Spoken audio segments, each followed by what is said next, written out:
Bueno, buenas tardes a todos. Mi nombre, es Juan Martín Oteiza y yo voy a ser el moderador del evento del Simposio CAIA en conmemoración del Día Mundial de la Inocuidad de los Alimentos.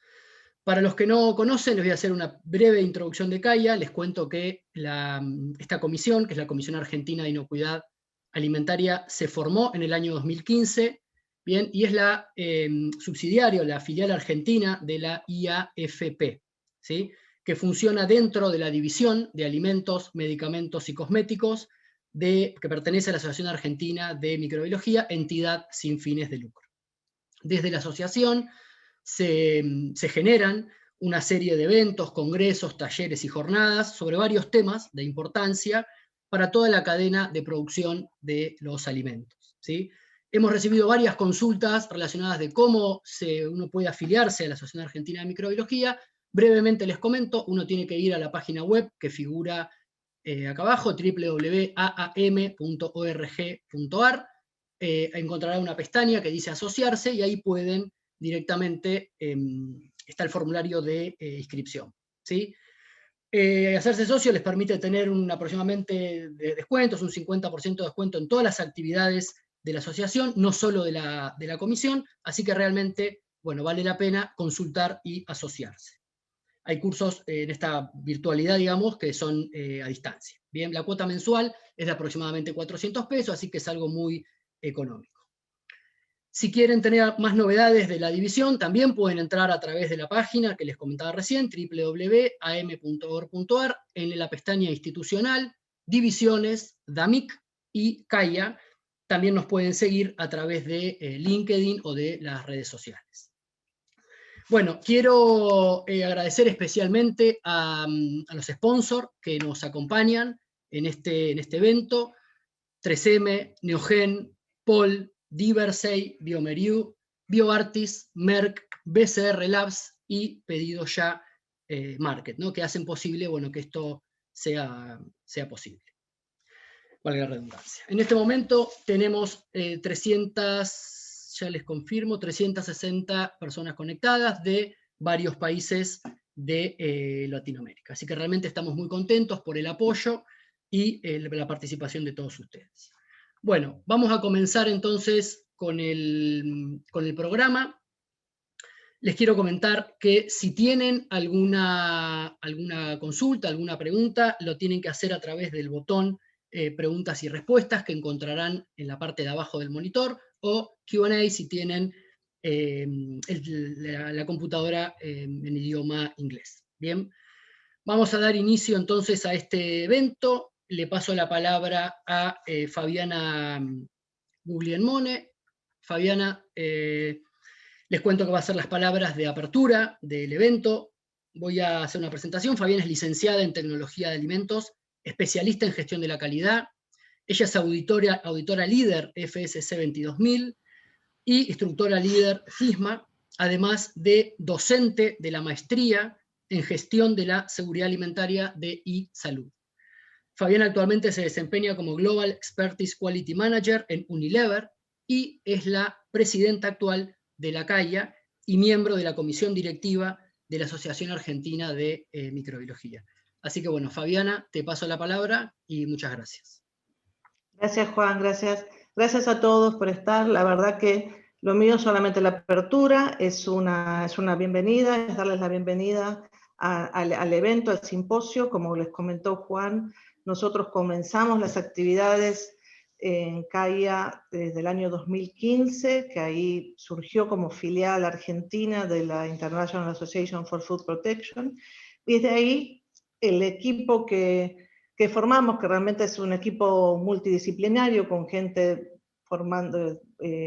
representando todas las áreas que tienen que ver con la inocuidad de alimentos, empezamos a organizar eventos. En el 2019 hicimos nuestro primer seminario, nos unimos al Día Mundial de la Inocuidad Alimentaria, a la celebración de acuerdo a lo que definió y a la iniciativa que tuvo la Organización Mundial de la Salud.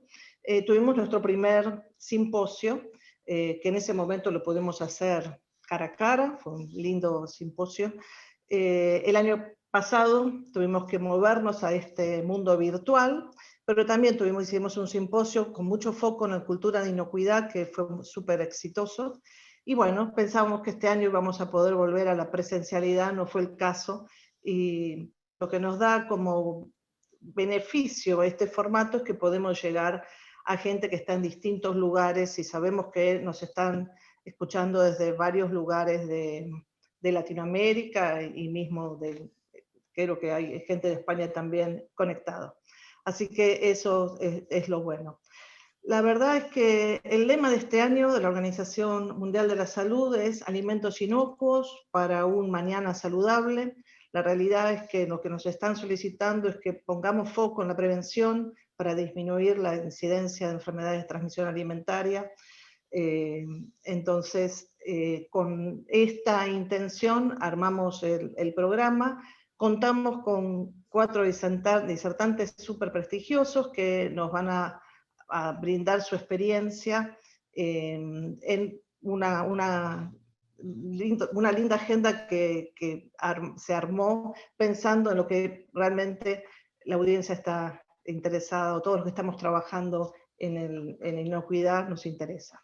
Es interesante ver que así como comenzó hace 2 años, cuando se definió el Día Mundial de Inocuidad Alimentaria, que empezó como algo chico, lo que se ve ahora es que muchas empresas, muchos actores, desde la parte regulatoria, la parte de servicios, industrias de todo tamaño, se están involucrando y lo están poniendo como uno de sus eventos importantes dentro del año, ¿no? de la gestión de inocuidad.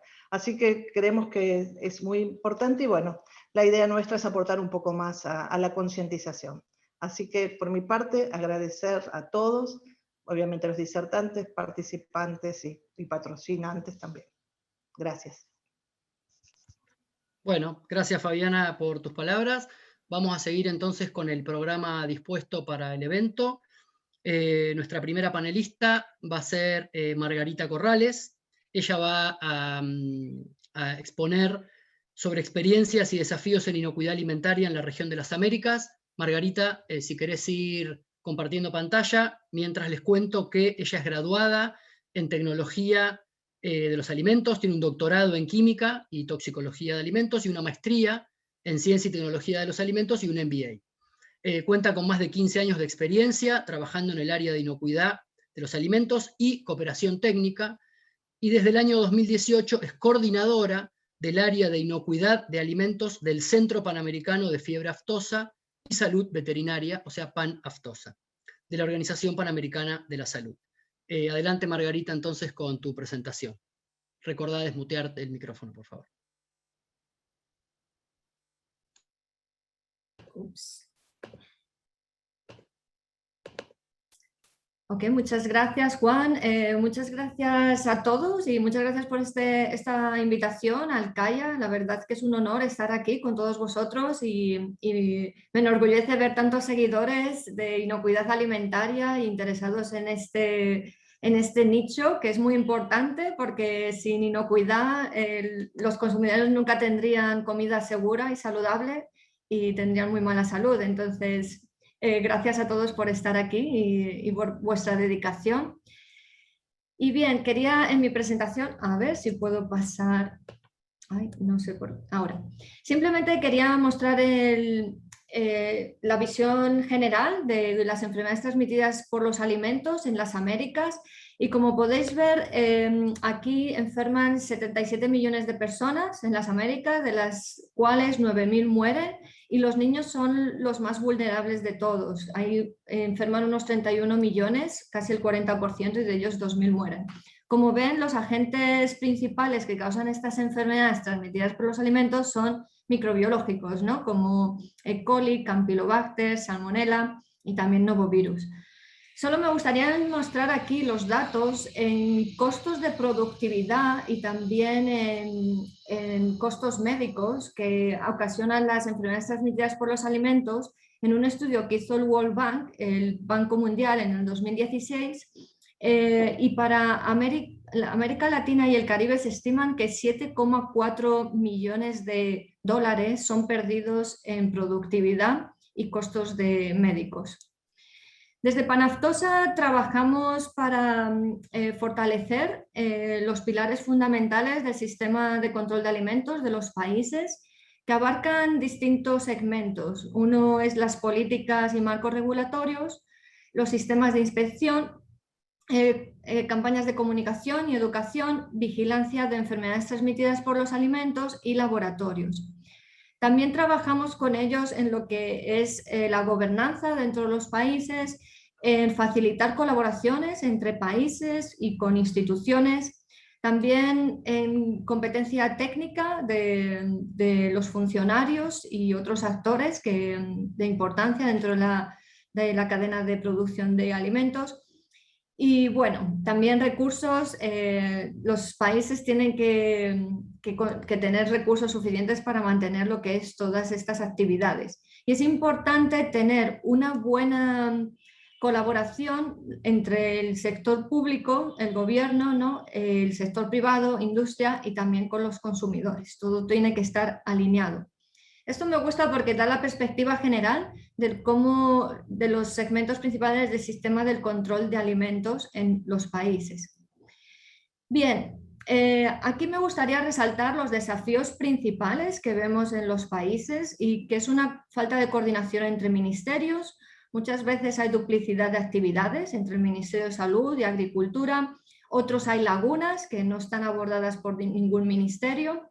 Y tratamos de crear vínculos más estrechos entre los ministerios y ahora desde una perspectiva de una salud, también con el Ministerio de Medio Ambiente, al igual que también se está fomentando más un acercamiento entre el sector privado y el sector público a través de asociaciones público-privadas. Otro desafío son leyes, normas y reglamentos que están desactualizados en muchos países. Muchos fueron creados a lo mejor en el 2001 y son bastante antiguos y no consideran políticas o normas que tienen que ser consideradas. Y algunas veces apoyamos a algunos países que reconocen que tienen que actualizar sus legislaciones y apoyamos en esta actividad. También otro de los desafíos son los fallos en la implementación de buenas prácticas de agricultura, manufactura, higiene y también los sistemas ASAP en la industria. De hecho, esto es una de las mayores no conformidades que encuentran los inspectores, una falta de implementación o algunas debilidades. Luego también vemos que hay una falta de evidencia científica en algunos países que no tienen una recopilación de datos consistente y de manera sistemática sobre peligros alimentarios y dietas que serían importantes para tomar decisiones. Inspección, muchos países aún no tienen un sistema basado en riesgo, que es más reactivo, más que preventivo, y también tienen que fortalecer su sistema en esto. Y luego también muchas veces muchos países no tienen adoptado algunos estándares internacionales, lo que afecta a su comercio, no solo interior, sino exterior. Y vemos que también cada vez hay más cambios dentro de lo que es los sistemas de inocuidad o nuevos alimentos o el efecto del cambio climático, y todavía los países no están preparados a introducir políticas en estos nuevos desafíos. Bien, en cuanto a los sistemas de control de alimentos, apoyamos a los países a hacer algunos análisis de situación sobre cómo está la situación general del sistema de control de alimentos desde los pilares que mostramos anteriormente. En los años pasados usábamos la herramienta de desempeño, visión estratégica de nuestra organización con IICA, que hace un análisis muy completo de distintos actores que trabajan en los sistemas de control, y más actualmente publicamos una guía que se publicó a finales del 2019 y ahora es un poco más completa, se extiende y también da una perspectiva al país. Esto se hace reuniéndonos con todas las autoridades de los países, ministerios y sector público, privado, academia, etcétera, y da una visión general al país de qué partes se deberían fortalecer. ¿no? Y aquí, por ejemplo, pongo la evaluación que hicimos en un país en el 2018 y en base a eso pues se pueden hacer mejorías para fortalecer los sistemas de inocuidad. Muchos países aún les falta lo que es adoptar o adaptar estándares alimentarios internacionales, ¿no? Nacionales, pero basados en normas internacionales del Codex Alimentarios. Solo para vuestra información, indicar que fue creado en 1962 y es un grupo de estándares internacionales adoptados por la Comisión del Codex Alimentarios, que está aquí constituido por Estados miembros de todo el mundo. Estos estándares son acordados por los distintos Estados miembros y luego los adaptan unos países según su necesidad, ¿no? Y los objetivos son proteger la salud de los consumidores, garantizar prácticas justas en el comercio, coordinar trabajo sobre normas alimentarias y también determinar prioridades de los países en la preparación de estándares. Actualmente, desde Panaptosa, estamos apoyando con 4 proyectos del Codex Fondo Fiduciario en Honduras, Bolivia, El Salvador y Guatemala, que es un proyecto conjunto, y Guyana. Y de parte de FAO están implementando en Cuba para fortalecer sus comités de Codex de sus países. Este año va a haber otra ronda para aplicar a los fondos del CODES, del Fondo Fiduciario, pero aún no me han mandado los países elegibles, pero os lo puedo enviar después si queréis conocer.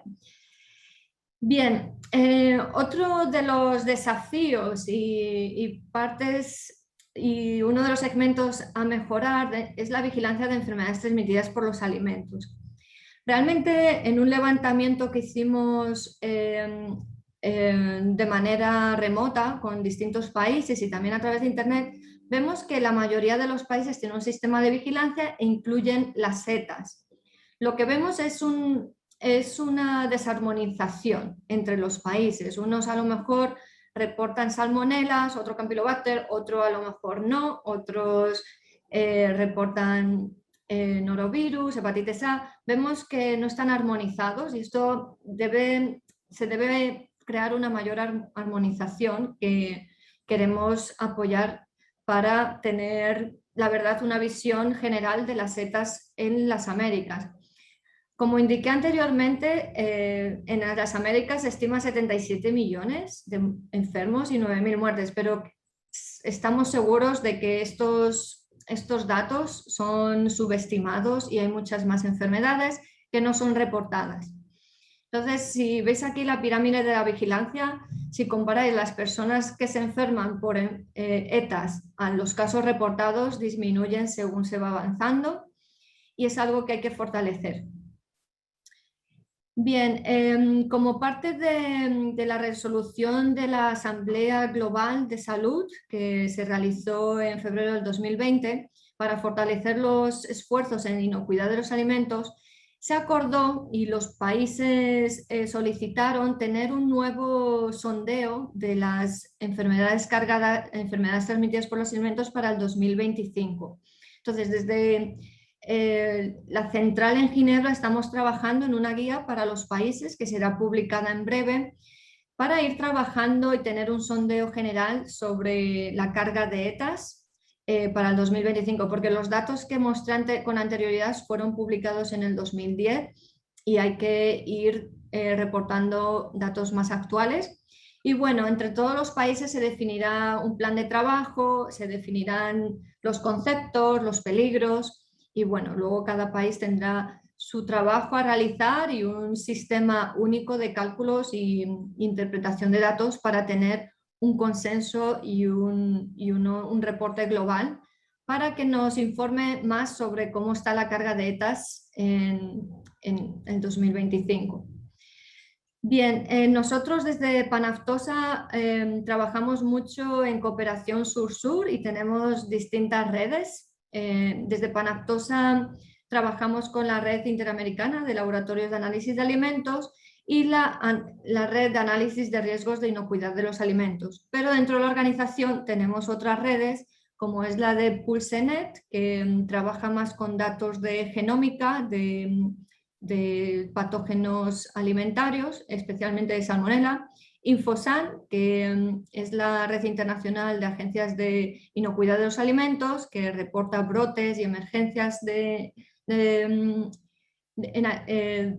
patógenos o peligros químicos en alimentos, y la Relabra, que es una red de vigilancia de resistencia antimicrobiana. Bien, en cuanto a análisis de riesgos, se creó esta red porque vemos que Latinoamérica es una de las regiones que produce más alimentos y exporta al mundo, pero hay una disparidad de regulaciones en todas las Américas y hemos visto que hay recortes severos en el presupuesto de muchos países y falta un soporte científico-técnico.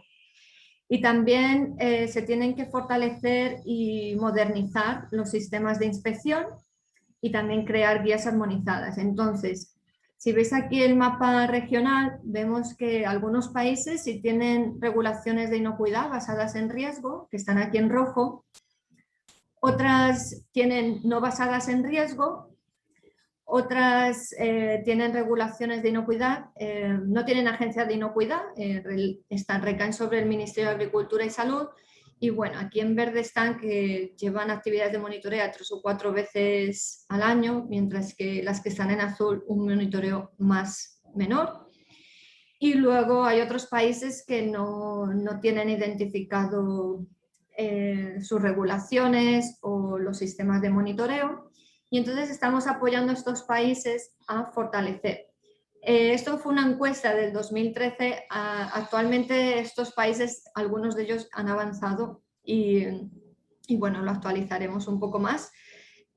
También a través de la red de análisis de riesgos estamos ayudándoles a fortalecer su sistema de análisis de riesgo y vamos a tener un proyecto regional para justo esto, fortalecer sus capacidades en muchos de estos países. Y bueno, el objetivo del proyecto y también de esta red es capacitar a profesionales de los ministerios, modernizar los sistemas de inspección, promover el desarrollo de guías armonizadas y también mejorar la comunicación de riesgos a nivel de gobierno. En cuanto a la red interamericana de laboratorios de análisis de alimentos, fue creada en 1997, también se basa en los principios de cooperación sur-sur y hasta el momento tiene 103 miembros de 23 países. La misión es garantizar la inocuidad alimentaria para prevenir enfermedades transmitidas por los alimentos y promover el comercio. Y bueno, sus objetivos son cooperación técnica, promover la gestión de la calidad en los laboratorios, ensayos de aptitud, capacitación técnica de los laboristas y sistemas de información de comunicación entre los laboratorios. Cada 2 años nos reunimos en una asamblea, que normalmente es presencial, en la que se elaboran los planes de trabajo de esta red, en la que los laboratorios se comprometen a guiar y realizar algunas actividades de beneficio común para todos. Y bueno, hasta la fecha hemos realizado 43 interlaboratorios con más de 1.630 laboratorios y de 23 países. Y bueno, hemos hecho un gran número de webinarios que se pueden seguir online, que aún están aquí disponibles, solo para que veáis un poco las materias de los seminarios.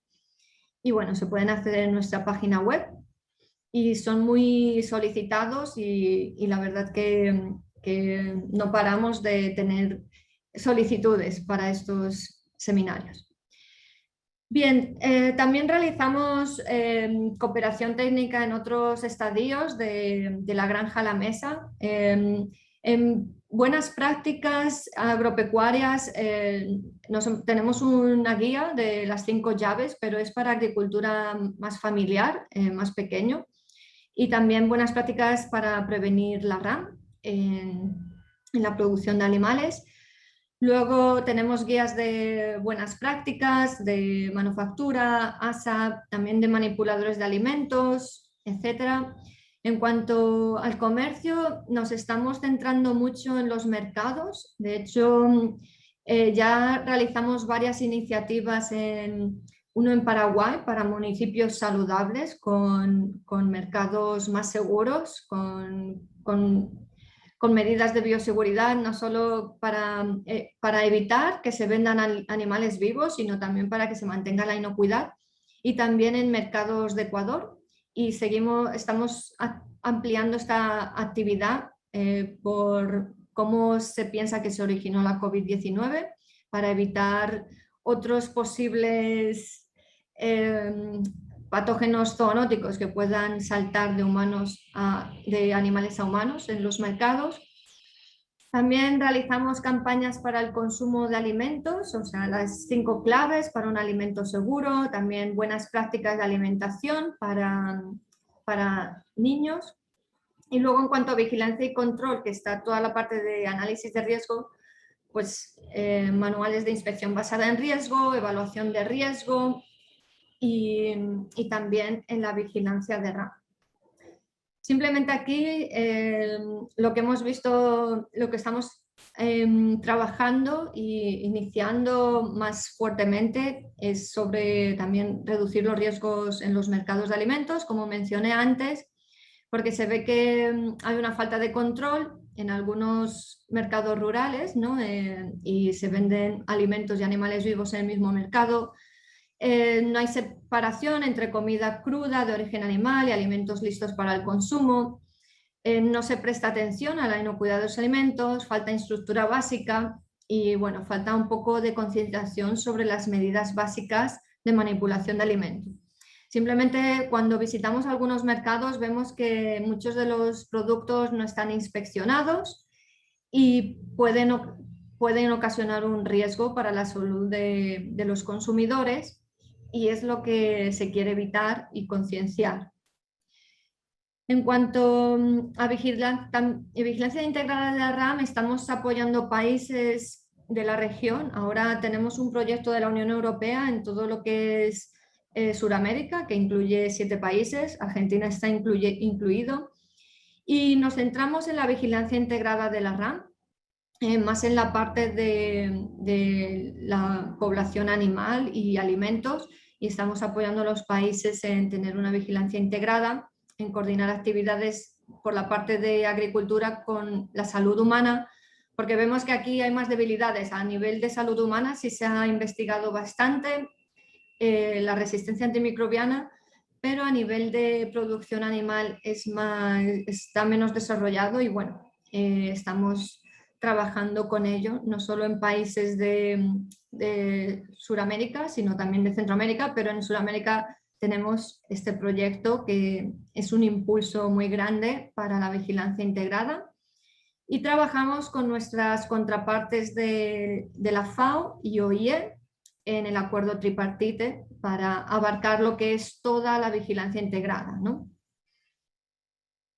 Y bueno, llevamos a cabo bastantes actividades de concientización para promover la cultura de inocuidad alimentaria a nivel regional, y realizamos campañas para el Día Mundial de la Inocuidad de los Alimentos. Esta fue la campaña del año pasado, que se extendió por toda Latinoamérica, y este año también hemos iniciado más acciones, y este seminario se realiza con motivo a eso, y siempre estamos para apoyar a cualquier país que tenga cualquier iniciativa en este sentido. Y bueno, también apoyamos la Semana Mundial de Concientización sobre el uso de antimicrobianos por la parte de producción agropecuaria e inocuidad, que esta tiene lugar en noviembre. Y bueno, también producimos un gran número de materiales de comunicación y de entrenamientos, vídeos que se pueden acceder de manera en nuestra página web, que son de gran utilidad, lo que es para todos los países y para divulgación y el enfatizar esta cultura de inocuidad de los alimentos en los consumidores.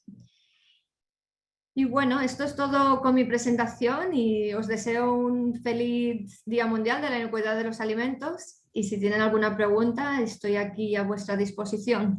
Un saludo. Bueno, muchas gracias, Margarita, por tu presentación. Excelente. Vamos a dar paso al segundo de los conferencistas del evento. Te pido por favor que dejes de compartir. Nuestro segundo invitado es Sergio Nieto Montenegro. Sergio, por favor, si podés ir preparando la presentación. Mientras tanto, les comento que Es licenciado en Ciencias y Tecnología de los Alimentos, posee un doctorado en Ciencias de Alimentos y preside desde hace 15 años la consultora Food Safety Consulting and Training Solutions, LLC. Sergio, adelante con tu presentación. Por favor, habilita la cámara y el micrófono. Muchas gracias. Muchas gracias, gracias por invitarme, bienvenidos. Es un placer para mí estar aquí, como dijeron. Yo soy el presidente del Grupo Alimentos y Nutrición. Somos una empresa pequeña con 20 colaboradores y nuestro principal línea de negocios es desarrollar materiales de capacitación, sobre todo para asociaciones comerciales. Voy a platicar un poquito sobre los 3 niveles de capacitación en la industria de alimentos. Tenemos muchas oportunidades en la industria. Nuestros mercados nacionales en Latinoamérica son cada vez más fuertes y exigentes. Cada vez hay más gente y todos necesitamos comer. Hay un mercado de exportación grandísimo en mercados muy exigentes y muy sofisticados. Además de los mercados internos, por ejemplo, México exporta anualmente más de 30,000 millones de dólares de alimentos. Piensen en sus países, piensen en Perú, Chile, Argentina, Colombia. Es una gran oportunidad de negocio, de generar empleo, de generar riqueza, ¿no? El acceso a un mercado que demanda todo tipo de alimentos. Hay lugares, ahora los consumidores quieren tener todo en todo momento y ya. O sea, imagínense, berries en Waupaca, Wisconsin en invierno, ¿no? O en Rotterdam, en Holanda, en enero. Pues, ¿dónde vas a sacar las berries, no? De nuestros países, ¿no? De muchos de nuestros países. Nosotros se las vendemos. Pero ese alimento tiene que tener una condición, no tiene que ser inocuo. La oportunidad está ahí. La oportunidad está ahí y siempre tenemos que seguir las reglas del mercado. Si vamos a exportar del mercado al que vamos o si es el mercado interno, las reglas que hay en nuestros países, ¿no? Entonces, una forma de aprender estas reglas, pues es a través de la capacitación. No sé si está el chat activo. Si está activo, yo les preguntaría, si no está activo, yo les preguntaría, ¿por qué capacitamos a los empleados? No sé si alguien puede escribir por ahí. ¿Por qué los capacitamos en la industria de alimentos? ¿Para qué capacitamos a la gente que trabaja con nosotros? Sergio, estamos con un problema técnico con el chat, así que estamos intentando solucionarlo. Vos seguí adelante, por favor. Piénsenla. ¿Y por qué los capacitamos, no? Ah, miren, ahí está, para que el trabajo sea más eficiente y seguro, para sensibilizar las buenas prácticas. Muy bien, ¿alguien más? ¿Alguien más que nos diga por qué capacitamos?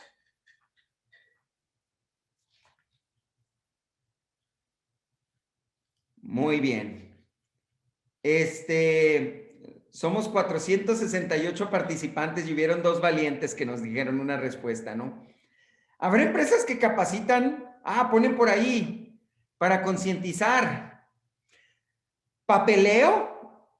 Espero que en sus empresas no sea por el papeleo, ¿no? Un requisito de la certificación. Espero que tampoco capaciten a sus empleados por eso, ¿no? Es un componente muy importante de una certificación, la capacitación de los empleados, pero no lo es todo, ¿no? A mí me gusta decir que nosotros capacitamos, y muy bien que sigan los comentarios, para proporcionarle a los empleados el conocimiento y las habilidades para mantener los alimentos seguros y producir conforme a especificación. Para asegurarnos que el producto sea inocuo y para producir el alimento conforme a especificación.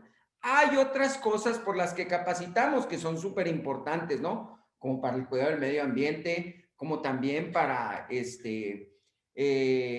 válgame Dios, la seguridad de los empleados. Yo soy un firme creyente que todo recae en las personas. Absolutamente todo recae en las personas y una forma de lograr estas 2 cosas, que el producto sea inocuo, que cumpla con las especificaciones, lo tenemos que lograr a través de la capacitación. Siempre tenemos que buscar la manera del cómo sí se pueden hacer las cosas, y no hablar de las 100 razones de por qué no se puede, ¿no? En nuestras empresas muchas veces es difícil capacitar a los empleados y esto lo he visto en 18 países de Latinoamérica y Estados Unidos, que es donde operamos, ¿no? En producción, ¿qué quieren? Kilos, kilos, kilos, kilos, cajas, cajas, cajas, cajas, kilos, kilos, kilos, kilos, cajas, cajas, cajas, cajas. Algunos de ustedes no nos podemos ver, pero han de soltar la sonrisa y se acordaron de alguien en su empresa, ¿no? ¿Por qué? Pues porque en la empresa de alimentos, en una empresa de alimentos nosotros no estamos en el negocio de lavarnos las manos, ni en el negocio de lavar máquinas. Estamos en el negocio de producir alimentos, venderlos, que nos lo paguen y generar riqueza, ¿no? Sin embargo, hay dos condiciones muy importantes.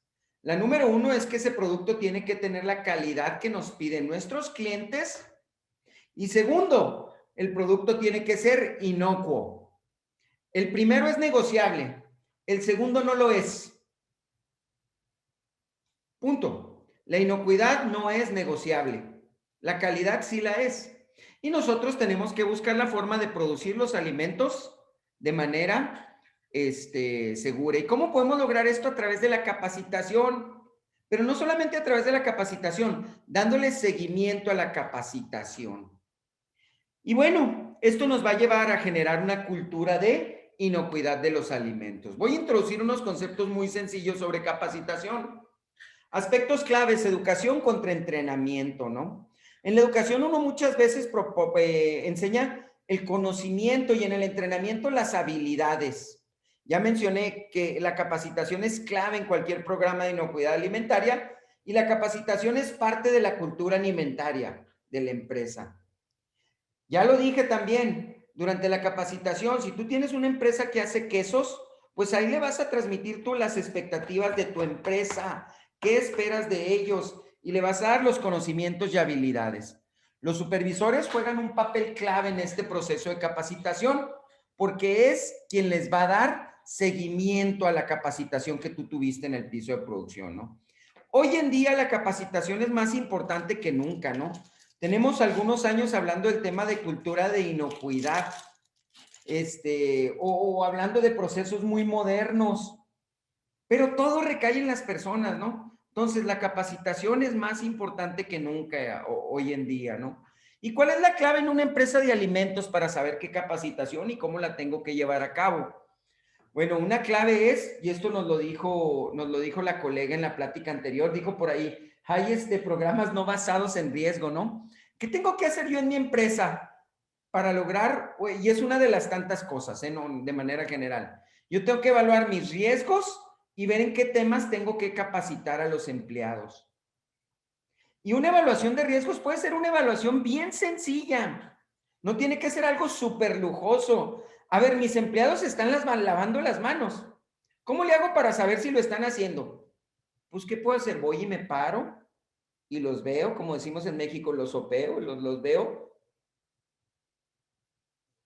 Ah, caray, 2 o 3 no se las están lavando. ¿Qué estoy haciendo ahí? Estoy evaluando riesgos.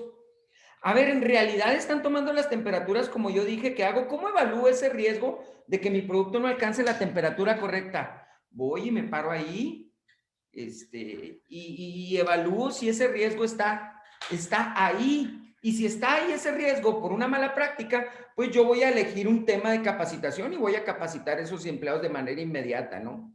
O sea, una evaluación de riesgos puede ser algo sencillo en el día a día, en el piso de producción. Esta es una plática de 2 horas, 3 horas, la estamos condensando a 20 minutos, ¿no?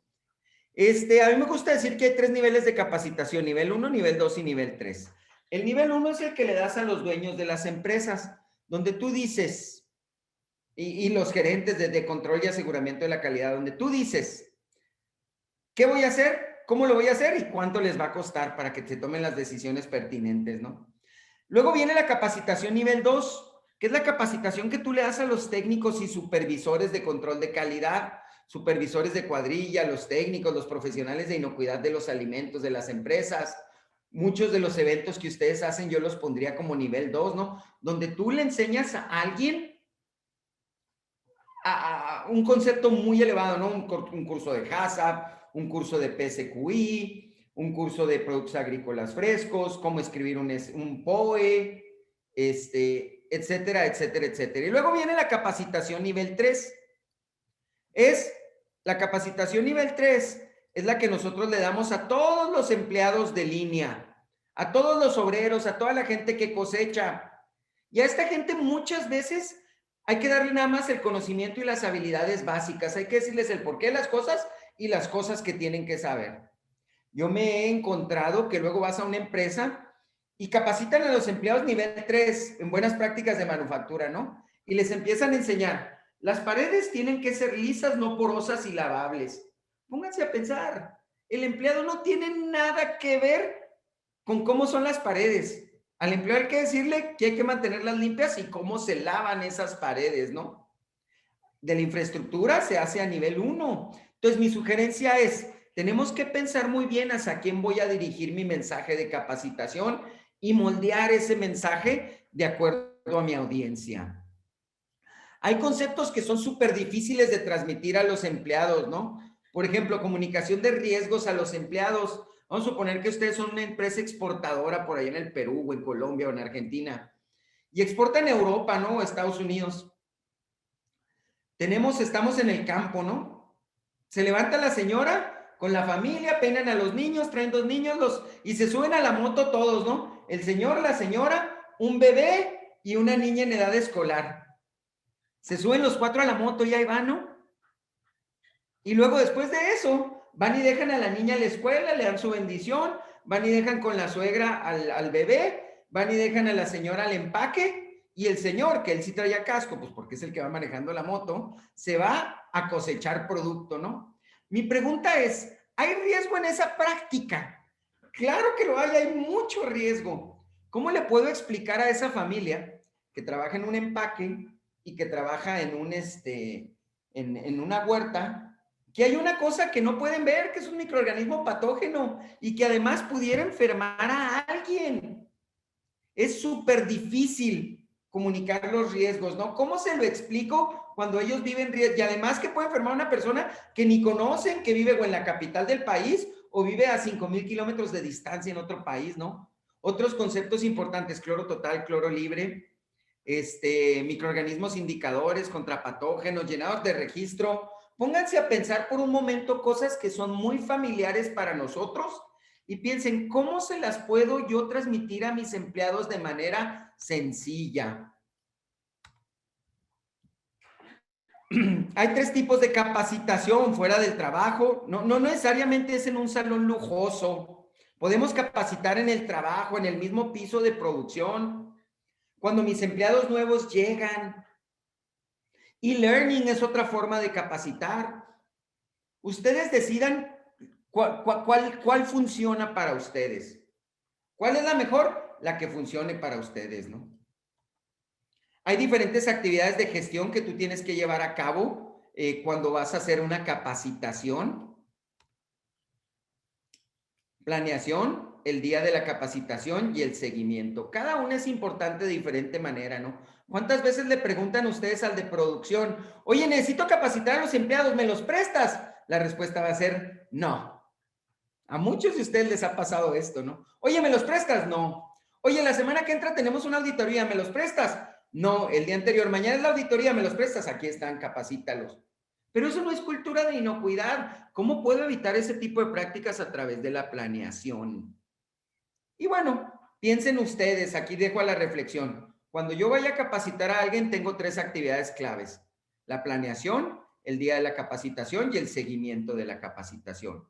En esta diapositiva podemos ver los tiempos y los retos de la capacitación. Tiempos, costos, rotación de personal, el medio ambiente de la capacitación, el tamaño del grupo. Si tengo muchos empleados y eres un instructor nuevo, pues tener un tamaño de grupo de 50 personas no es lo ideal porque te van a comer, ¿no?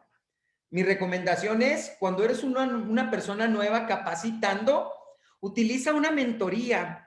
Acércate a alguien que ya capacitó y capaciten entre los dos.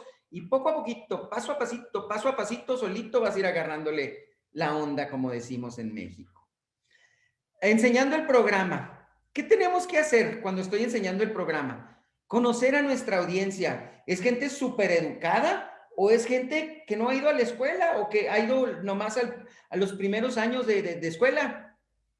Mantener las clases cortas y enfocadas, conocer el material y tener objetivos de aprendizaje claro. ¿Qué quiero que aprendan? ¿Qué quiero que aprendan mis empleados? Quiero que aprendan estas 2 cosas, entonces me enfoco en eso.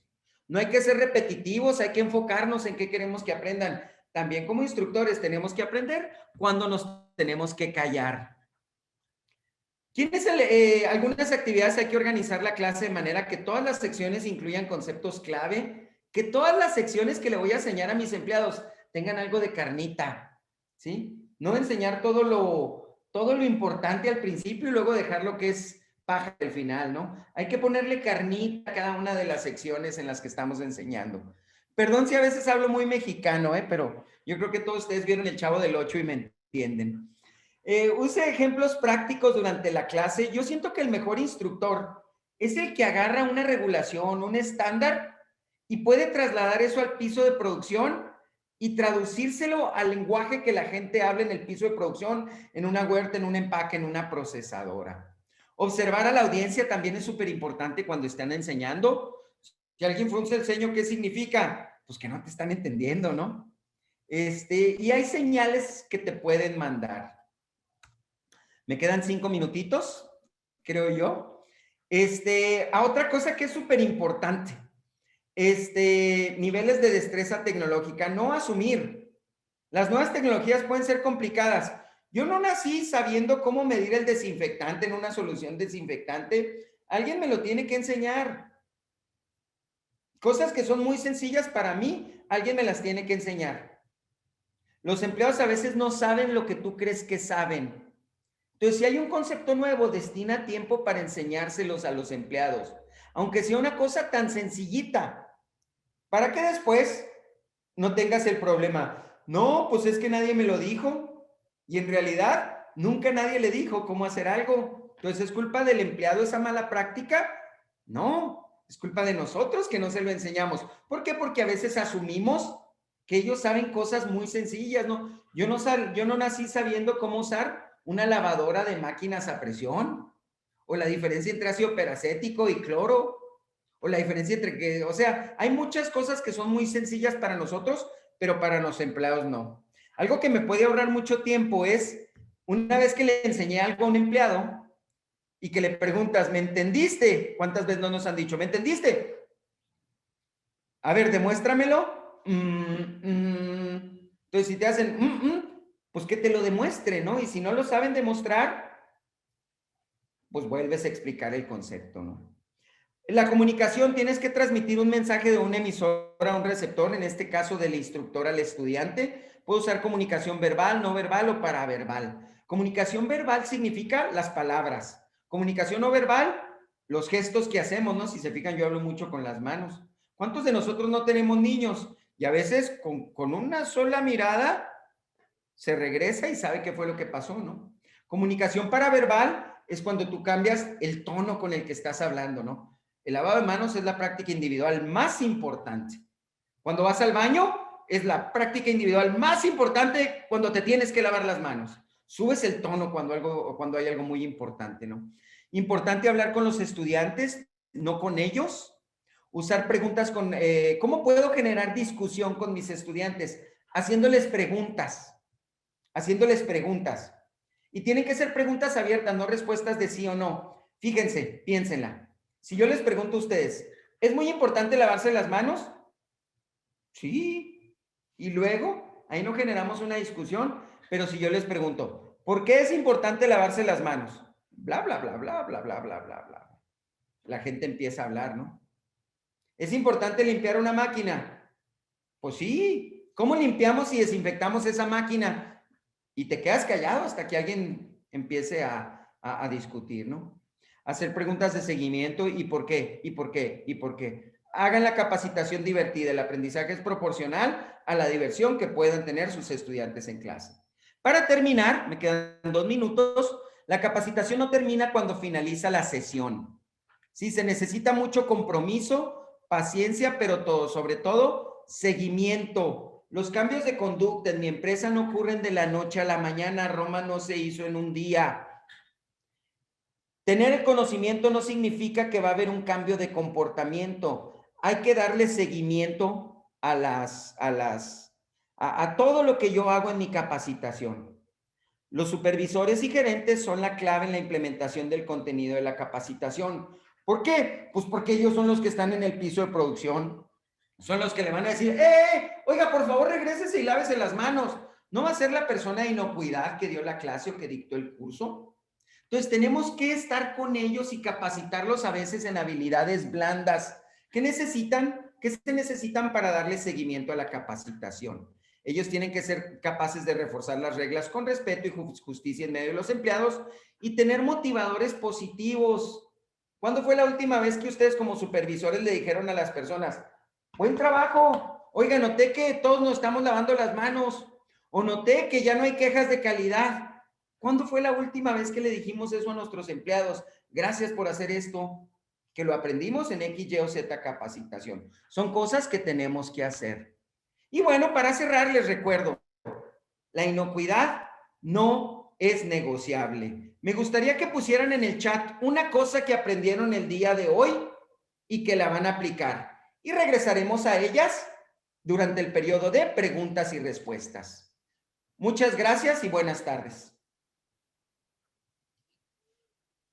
Bueno, muchas gracias, Sergio, por tu disertación, realmente impecable. Quiero comentarles, estamos con un problema interno. Hoy les dije que si tenían preguntas las escribieran en el icono de Q&A. Estamos con un problema interno de lo que es Zoom, así que les voy a sugerir que por favor manden las consultas a Kaya,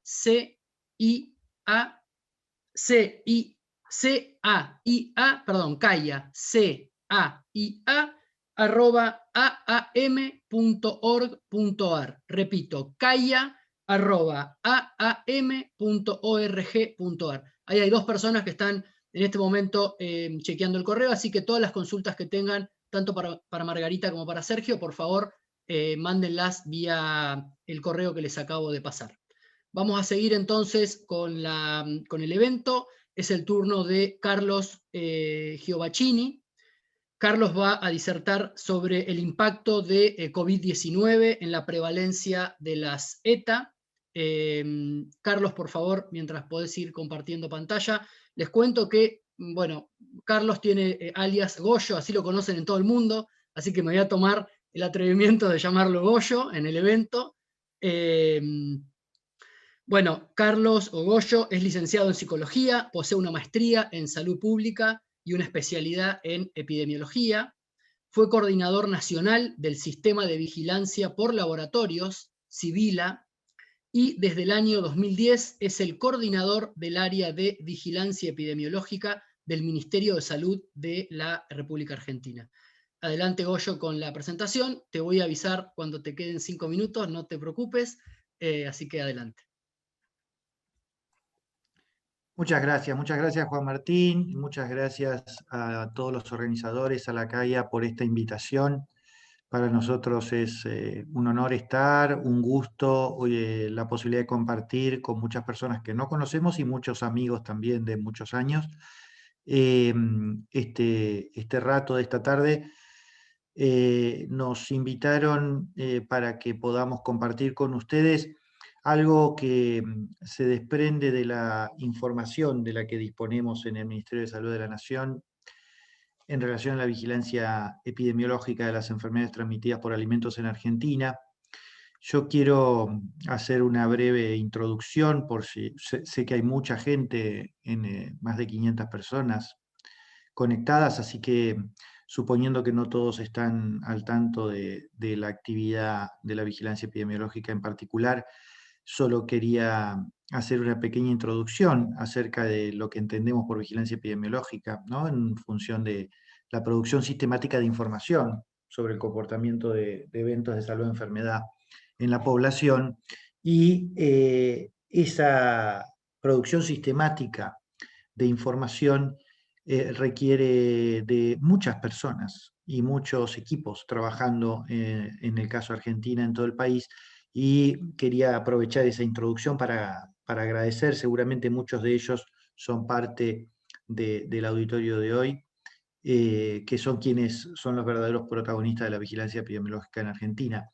Pero ese proceso de producción sistemática, análisis de información y difusión de esa información tiene como principal objetivo producir hechos en salud pública, ¿no? Nuestro objetivo es mejorar la salud de la población en Argentina, los que lo hacemos en Argentina y en todo el mundo. Y muchos de los que están acá son actores importantísimos para que eso ocurra. Parte de las cosas que se hacen para mejorar la situación de salud de esas personas se pueden hacer a partir de la alerta temprana de eventos que estén ocurriendo y que requieran acciones e intervenciones inmediatas. Pero con esa información también se direcciona la respuesta sanitaria a lo que está ocurriendo en un momento y en un lugar determinado. Y con la misma información, o con parte de ella, podemos evaluar si las medidas que estamos adoptando son las correctas o están dando el resultado que esperábamos. Y por supuesto, con esa información también nos permite proyectarnos, ¿no? Nos permite planificar para el futuro. Entonces, la vigilancia epidemiológica, tal como la entendemos y como tratamos de practicarla cotidianamente con miles de personas en nuestro país, tiene que ver con información para acciones de salud pública que tienen ese objetivo, y que si no cumplen ese objetivo, digamos, la vigilancia epidemiológica no es un acto administrativo, eso es lo que queremos recalcar, ¿no? Es un conjunto de acciones de diferentes actores. En el caso de las enfermedades transmitidas por alimentos, se nota más que en muchas otras vigilancias, que la confluencia de diferentes actores, de diferentes actividades, incluso de diferentes objetos de estudio y de seguimiento, confluyendo en un mismo campo de problemática que es la vinculada con las enfermedades transmitidas por alimentos, es necesaria, y hoy la primera de nuestras disertantes habló de eso, ¿no? De la necesidad de trabajar articuladamente los diferentes organismos de gobierno, pero no solo los organismos de gobierno, ¿no? Sino también, bueno, actores como la industria alimenticia, que muchos de ellos seguramente son parte del auditorio, los servicios de salud, los organismos públicos, pero también las organizaciones no gubernamentales y el sector privado. Es difícil. Una de las cosas más complejas es poder articularse sin superponerse y poder tener un trabajo conjunto que nos lleve al objetivo, que es cuidar la salud de las personas a través, en este caso, por ejemplo, como una actividad como la de hoy, en función de la inocuidad de los alimentos que garanticen que las personas puedan alimentarse de manera saludable y sin riesgos. En ese marco complejo, yo solo voy a referirme en estos minutos a una parte de esa actividad de la vigilancia, que es el proceso de la vigilancia que parte de los servicios de salud, ¿sí? Que tiene que ver con la vigilancia en humanos de las enfermedades de los riesgos. En este caso, lo que nosotros hacemos diariamente es coordinar con todas las jurisdicciones del país un proceso de recolección sistemática, análisis, difusión y evaluación del sistema de vigilancia epidemiológica para producir información de la salud de la población para estas acciones que dijimos, en función de lo que generalmente el primer actor en informar es el servicio de salud humana. Pero no solamente el servicio de salud humana. Nosotros vamos a hablar de un sistema de vigilancia que intenta integrar otros actores. Pero fundamentalmente voy a hablar de ese aspecto de la vigilancia. Ese aspecto en Argentina está normatizado, ¿sí? Por una ley nacional de eventos de notificación obligatoria, que regula quiénes son los que están obligados a la notificación, que regula cómo debe hacerse esa notificación, y que data de hace muchos años, ¿sí? Desde el año 60 tenemos una norma nacional que es la que está aún vigente, y que obliga a los profesionales de la salud, tanto humana como animal, a la notificación de distintos eventos, algunos de los cuales son enfermedades transmitidas por alimentos. En función de poner en marcha, mejorar, vehiculizar esa obligación y esa responsabilidad del Estado en la sistematización de información para producir acciones de salud pública que permitan prevenir enfermedades, mitigar daños, etc. Desde hace casi 20 años viene desarrollándose un proyecto que es el Sistema Nacional de Vigilancia de la Salud. El Sistema Nacional de Vigilancia de la Salud es el producto de la evaluación de la vigilancia epidemiológica en Argentina, que se hizo alrededor del año 2000, 2001, pero no los quiero llenar de datos, sino contarles que muchas personas hace muchos años están trabajando en función de poder lograr un sistema integrado, un sistema que permita comunicar personas. El compañero que habló recién habló de la importancia que tienen lo que hacen las personas. Y los sistemas de información, si no comunican bien a las personas que necesitan estar informadas, pero a la vez interconectadas, no logran el objetivo que tienen, sobre todo en lugares con la complejidad, por lo menos eso es lo que pasa en Argentina, que es un sistema complejo de múltiples actores, en el caso del sector salud, bastante fragmentado en un sector público, privado, la seguridad social, las jurisdicciones, las provincias, los municipios, la nación, las áreas de bromatología, de zoonosis, etc. Son una trama muy compleja de actores, de responsabilidades, que todo un desafío es cómo hacer dialogar a todos esos actores y, en la medida de la necesidad que tienen algunas acciones de salud pública, cómo hacer eso en tiempo real, cosa que es muy desafiante. Bueno, en ese contexto, el Sistema Nacional de Vigilancia materializa esa necesidad y esa idea con la que trabajamos desde el Ministerio de Salud de la Nación, pero en coordinación permanente y en un trabajo realmente en equipo con todas las provincias del país, pero también con otros organismos nacionales, con los laboratorios de referencia nacional, que son parte de quienes hicieron esta presentación que ustedes están viendo ahora. Después, al final, vamos a agradecer a todos los autores.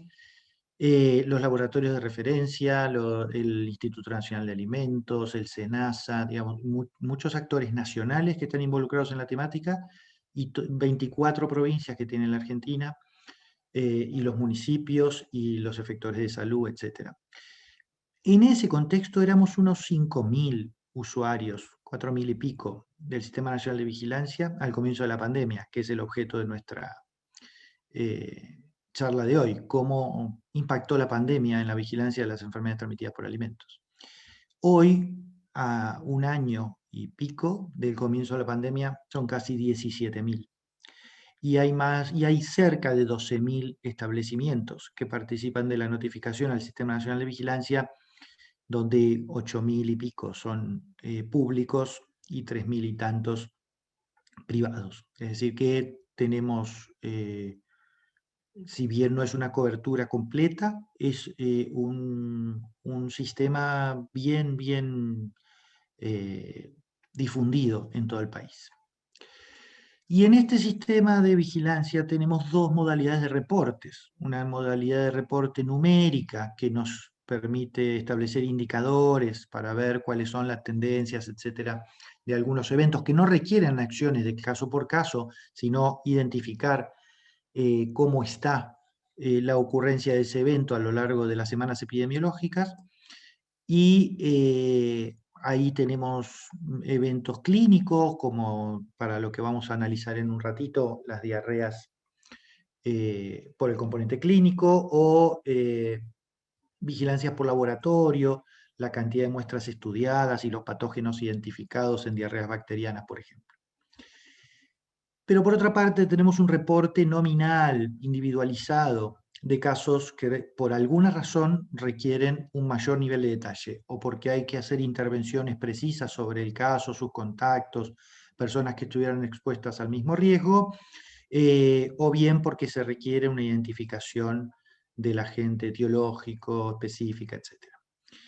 Entonces vamos a analizar esos dos tipos de información en función, lo que vamos a proponerles es mostrarles cómo interactuó la notificación de distintos eventos cercanos, algunos de eventos transmitidos por alimentos y de los eventos generales notificados en el sistema, en función de lo que se fue notificando en relación a COVID-19, que fue el máximo desafío de nuestro sistema de vigilancia y entendemos que el de todo el mundo, porque uno de los problemas que no se suelen poner sobre la mesa es que el registro de la información, el vehiculizarla de manera oportuna, es un enorme desafío que esta pandemia ha puesto en jaque, no solo en todo lo que sabemos todos durante todos los días que nos ha afectado, sino a los que trabajan especialmente en vigilancia epidemiológica y a los sistemas de información, porque han recibido un volumen y un impacto para el cual no estábamos preparados, ¿no? Para el volumen de información y la necesidad de información en tiempo real que se fue generando. Para contarles rápidamente, el Sistema Nacional de Vigilancia es el principal proveedor en el momento actual, desde que comenzó la pandemia, de los datos con los que se monitorea el curso de la pandemia de COVID-19 en Argentina, con la participación de esas 17.000 personas, por ejemplo, que les mostraba recién, y esos 12.000 establecimientos. Eso ha hecho crecer mucho el sistema de vigilancia, pero también lo ha estresado mucho, como se dice ahora. Entonces, contarles, por ejemplo, que nosotros, el sistema de información, el sistema informático que usamos, data del año 2018, tuvimos unos años para desarrollarlo, con la idea de integralidad, de poder integrar distintos actores, distintos componentes, etc. Lo habíamos hecho, esa implementación, a partir del 2018, entonces yo les voy a mostrar qué pasó del 2018 hasta ahora en función de las notificaciones de enfermedades transmitidas por alimentos y el conjunto de los datos que hay, y lo que ocurrió a partir de marzo del 2020, que fue el comienzo de la pandemia en Argentina.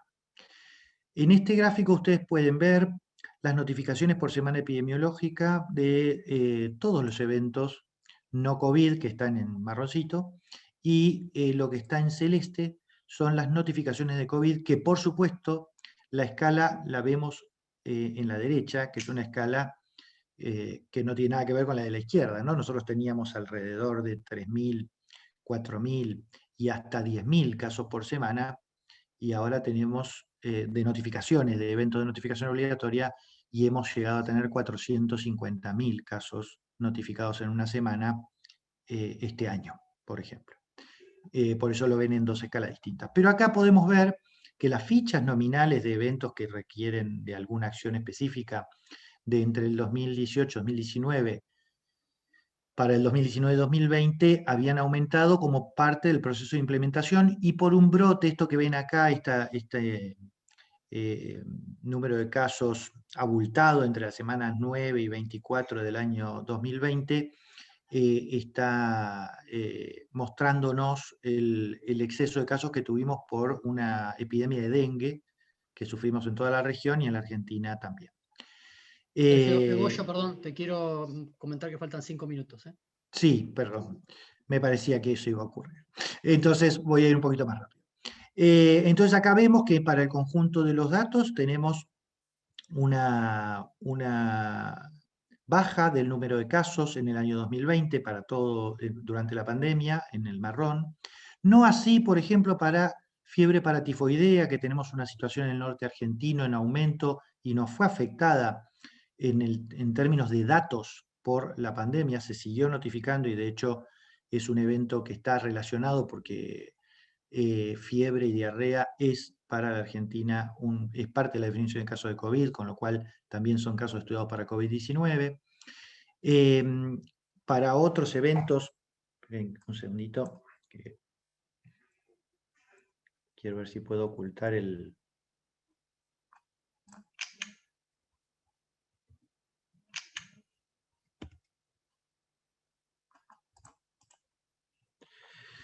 Bueno,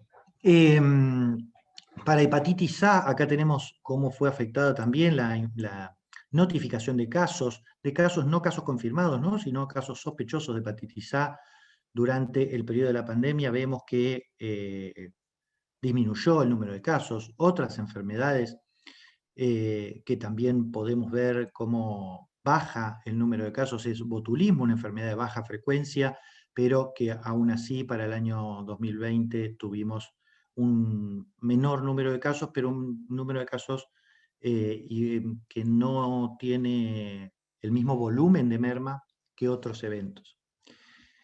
Con brucelosis nos pasó algo similar, tuvimos un número de casos menor, pero no mucho menor a los años previos, pero sí lo podemos ver, voy a pasar un poco más rápido porque me extendí en la explicación inicial, en dos eventos que queremos describir con mayor detalle, que son el síndrome urémico hemolítico y las infecciones por STEC y las diarreas. Acá podemos ver en síndrome urémico hemolítico tuvimos menos casos en el año 2020-2021 que en el año previo de notificaciones totales, y acá podemos ver que ese menor número de casos viene en una tendencia en descenso en la Argentina, y en el 2020 tuvimos efectivamente algunos casos menos, pero no fue muy afectado en la notificación. Pasamos de 354 casos al año en el año previo a 302 en el año pasado. Y acá vemos que se mantuvieron tanto la identificación de los patógenos vinculados con O157 y O157 en proporciones similares, y también en la estacionalidad que podemos ver en los corredores de arriba, ¿sí? Donde se mantuvo la estacionalidad en el verano, el mayor número de casos. Y lo mismo pasó, lo podemos ver en diarreas, que acá tenemos sí un hueco en los datos, ¿sí? Ven que tenemos una abrupta baja del número de casos de las diarreas notificadas en el sistema de vigilancia. Acá podemos ver también en la notificación nominal de las diarreas algo similar, y acá vemos algo muy parecido. El corredor endémico muestra también la estacionalidad, pero acá en el 2020 muestra la baja abrupta del número de notificaciones en todos los grupos de edad, que lo podemos ver en el gráfico de más abajo. El laboratorio de referencia también muestra que las muestras estudiadas para salmonela desde el 2019 al 2020 se registró un menor número de casos, menor número de brotes, con persistencia del aumento de salmonela paratifidum y fluctuaciones en la distribución de salmonella typhimurium y enteritidis, que lo podemos ver acá abajo en los gráficos de tortas. Para terminar, entonces, se observó que durante el 2020 tuvimos una disminución desigual en la notificación de enfermedades transmitidas por alimentos, que fue mayor en indicadores de la tendencia como las diarreas en el componente de C2. Tuvimos eventos que requieren atención hospitalaria, o bien como síndrome urémico hemolítico o botulismo, que si bien tuvieron un menor número de casos, la merma fue mucho menor, con lo cual ahí no estuvo afectado por un problema de registro, porque son personas hospitalizadas con más chance de ser registradas adecuadamente. Y los laboratorios de referencia también evidenciaron un menor número de muestras que no modificaron el patrón de ocurrencia, pero sí el volumen de ocurrencia de esos eventos. Y lo último que queríamos comentarles es entonces que, como a modo de discusión, que la pandemia por COVID-19 ha afectado y aún afecta a todos los aspectos de la vida social, y es que es posible que varios factores asociados a esa afectación estén relacionados con la disminución del número de casos de enfermedades transmitidas por alimentos de manera concurrente y no necesariamente igualitaria, ¿no?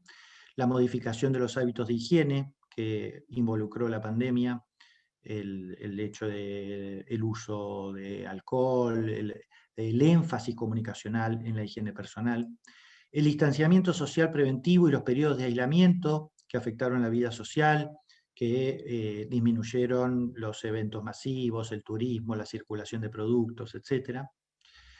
Y también la afectación del sistema asistencial, que hizo que haya una disminución de las consultas por patologías leves, cambios en la dinámica de la atención de los servicios, que empezaron a disminuir la atención de ciertos servicios para priorizar COVID, y también una afectación en el registro y la notificación de los casos, porque hubo personal con licencias, que fueron personal que se enfermó por COVID-19, y también priorización de actividades de vigilancia y control vinculadas con la pandemia en detrimento de algunos otros eventos bajo vigilancia.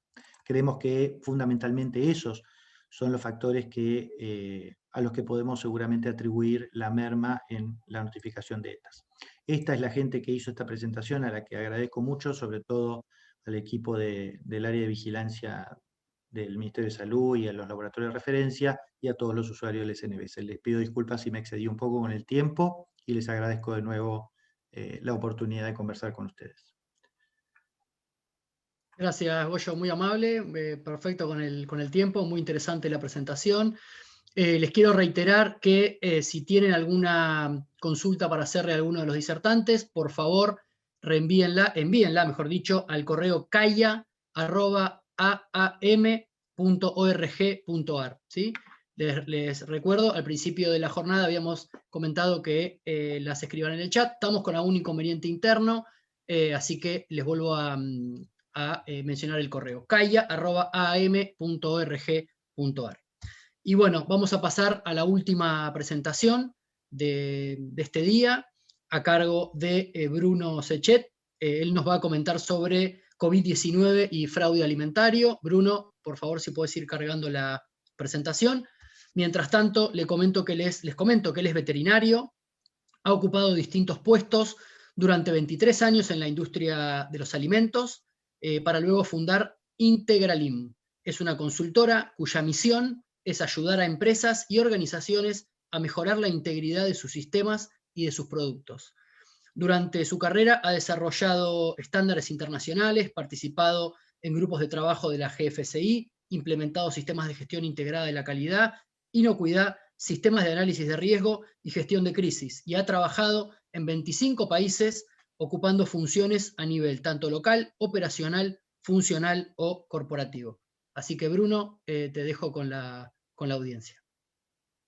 Muchas gracias, Juan Martín. Muchísimas gracias por la invitación. Es también un placer y un honor poder compartir con todos vosotros, con tanta gente, en estos días celebrando el Día Mundial de la Inocuidad. Y como se dice, si no es inocuo, no es comida. También el tema se resuena un poco con lo que nos ha dicho Goyo, porque también habla del impacto que puede tener el COVID sobre uno de los elementos sobre los que he trabajado, que es el fraude alimentario. El fraude alimentario es algo que se habla más y más hoy, y aunque la verdad es que tan viejo como Herodes o como dicen distintas fuentes, mirando hacia atrás se pueden encontrar evidencias de códigos, de escritos más o menos antiguos que hablan de este tema y de cómo el fraude impacta los intercambios humanos. Se puede pensar que el día en que el hombre empezó a cambiar comida por moneda o utilizar comida como moneda de intercambio, pues ahí empezó el fraude, conociendo la naturaleza humana. Hay una ley de fraude, crisis y desafortunadamente muchos, porque es verdad que el fraude alimentario tiene una incidencia sobre la vida de las personas, o puede tenerla. Yo mismo estuve en España en el 81 cuando hubo ese problema sobre el aceite de colza. Ha habido distintos problemas a lo largo de la historia y hoy oímos más y más sobre estas cosas. Claro, hubo el caso de la melamina que despertó las conciencias sobre el fraude, y el de Peanut Butter Corporation en Estados Unidos, que cambió, realmente tuvo un impacto sobre la legislación americana. Y luego a nivel europeo hubo el escándalo de la carne de vaca que era carne de caballo. Pero cada día recibimos noticias sobre el fraude, y bueno, estos días han salido unas noticias que en Camboya ahora son más de 20 muertos de 2 incidentes relacionados también con envenenamiento por vino de arroz adulterado. Entonces es algo muy presente para todos los que trabajamos en el ámbito alimentario. ¿Por qué es así? Hay muchas razones.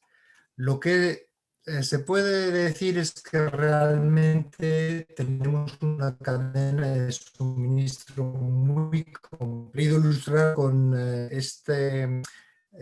pantallazo de una herramienta que es gratis y que se puede mirar en vivo todo el tráfico marítimo internacional.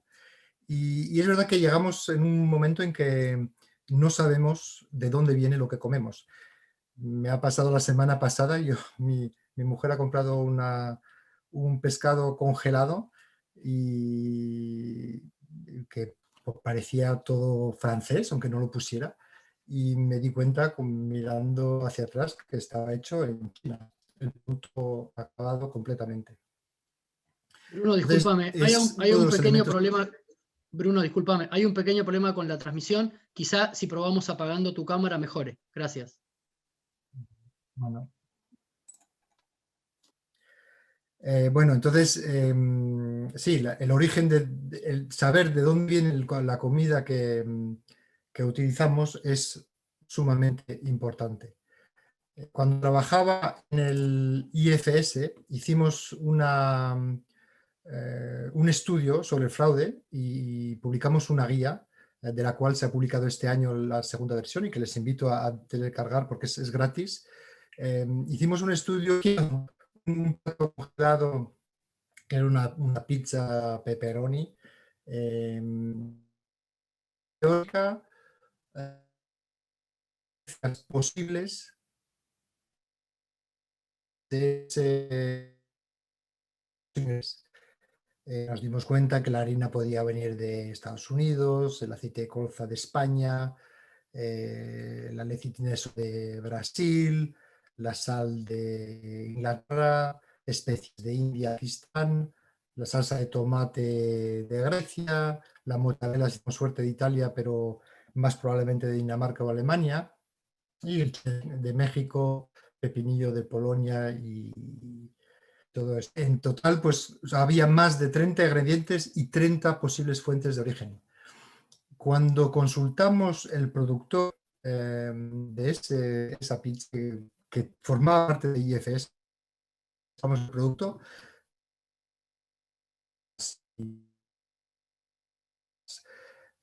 fuentes posibles de los productos. Pero, ¿qué es el fraude alimentario? Es algo interesante, es que hoy no hay realmente o común de ello. Hay distintas en los distintos países, pero hay en los estándares de inocuidad, pero no nos ponemos de acuerdo sobre una definición común. Se puede decir es un acto deliberado, intencionado. La intención es muy importante, de adulterar o modificar alimentos de distintas maneras y que esos alimentos están puestos en el mercado para obtener un beneficio económico, se podría decir, indebido. En Europa hay 4 criterios interesantes. Tiene que haber una violación de reglamentación y por eso quizás también puede haber discusiones entre países si la reglamentación, claro, no es la misma. Tiene que haber la voluntad de decepcionar al cliente o decepción del cliente, el beneficio económico y la intención tiene también que estar comprobada. Y eso es una de las cosas que es complicado para los industriales. Saber que hay una no conformidad es una cosa, saber que se ha hecho de manera intencional es otra. Entonces, lo que es importante es saber cuál es el nivel de vulnerabilidad al fraude alimentario que tenemos como operadores de la industria. Y eso depende de estos factores. Claro, la oportunidad que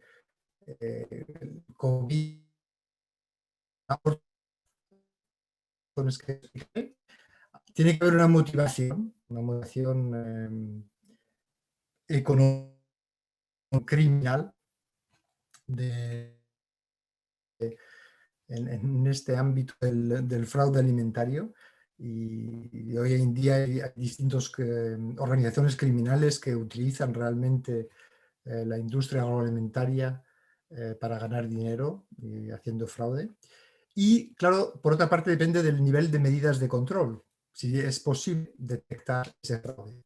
Y la combinación de esos factores es lo que hace la vulnerabilidad al fraude.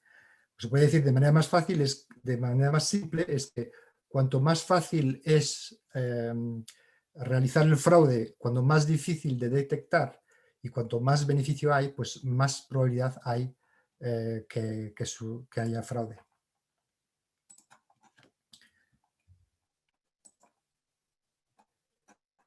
¿Qué impacto ha podido tener el COVID? Todos nosotros, de manera ciertamente distinta, pero hemos vivido esos periodos de confinamiento, esas estanterías vacías, y ha habido muchas disrupciones de esa cadena de suministro.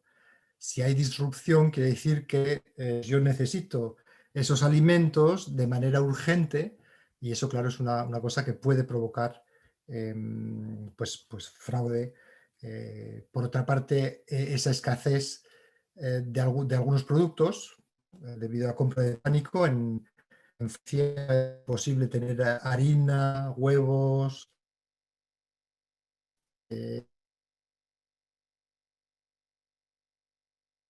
nosotros mismos para poder sobrevivir. Por otra parte, había excedentes de productos debido a que también pudieron impactar. Se bajó la tolerancia o se subió la tolerancia legal al no respeto de especificaciones por esa necesidad que tenían los industriales de cambiar rápidamente de ingrediente. También hubo una reducción de nivel de los controles oficiales, porque claro, a la vez no podían salir durante un tiempo, y también se reducieron las auditorías e inspecciones, y también hubo un cambio de comportamiento de consumidores que consumieron muchísimo más utilizando Internet, cambiando de producto de manera muy, muy rápida y difícil de prever. Entonces, ha habido varios estudios intentando ver si había habido fraude. Los factores desde luego favorecen el fraude alimentario. Pero lo que se puede decir es que se ha visto mucho fraude sobre eso, sobre productos directamente relacionados al COVID y a esas medidas de las que me has hablado, las mascarillas, el gel hidroalcohólico, entre otros. Hay dos documentos interesantes. Hay una operación que se hace cada año por Interpol y Europol, donde se juntan ahora más de 70 países haciendo campañas de investigación contra los criminales y para investigar sobre fraudes. Y bueno, los controles de los distintos países, hubo 40% de controles en el 2020 comparado al 2019. Casos criminales hubo solo 13% de los del año anterior. Y bueno, explicaciones, pues primero es que a lo mejor las acciones de las autoridades contra el COVID han tenido un efecto también contra el fraude, y el impacto de la cadena de suministro ha tenido también un impacto sobre los criminales. Esas son posibles explicaciones.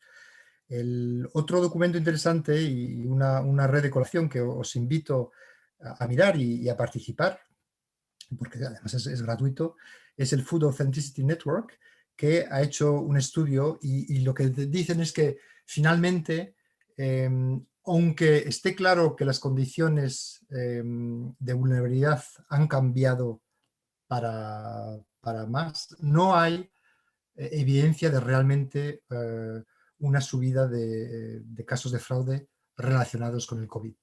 Y si miramos hacia lo que se ha hablado ya de la colección de datos y colaboración, también ahí falta información, falta colaboración para realmente saber cuál ha sido ese impacto, y habrá que esperar unos meses para realmente poder medir ese impacto de manera más precisa. Entonces, ¿qué podemos hacer siendo como operadores de empresas de alimentos, pues hay que seguir monitoreando esa situación. La situación se va a normalizar, no volverá a ser lo mismo, pero definitivamente habrá elementos que nos permitirán ver cómo evoluciona la situación en términos de fraude.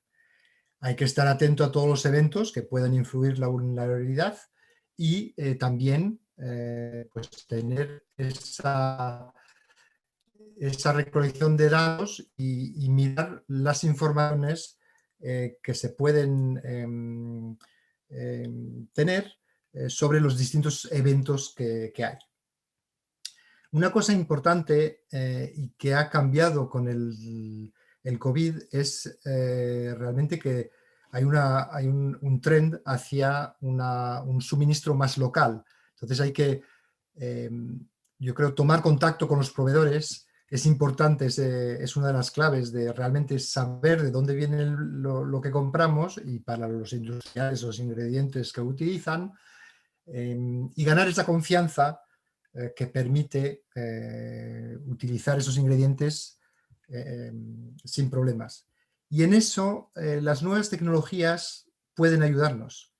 Yo no soy un gran fan de los auditos remotos, pero desde luego lo que hemos vivido estos meses nos ha ayudado a hacer cosas que no podíamos hacer antes. Yo estoy ahora hablando en Argentina, al principio de la semana estaba en Colombia haciendo una auditoría. Desde luego son cosas que han cambiado y que se pueden utilizar. ¿Qué es mejor? No auditar a un proveedor porque está al otro lado del mundo, o pasar con él, con el director de calidad, 2 horas aprendiendo sobre cómo él gestiona algunos elementos que son importantes para nosotros. Yo creo que ahí hay materia de reflexión y de revisión de la manera que tenemos de utilizar informaciones sobre los proveedores.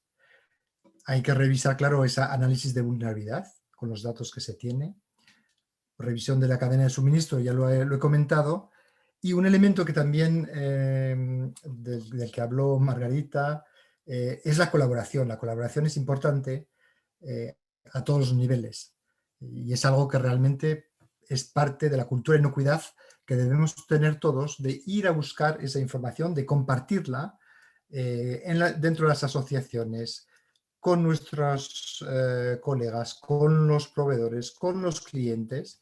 Ya saben que en términos de inocuidad no hay competitividad.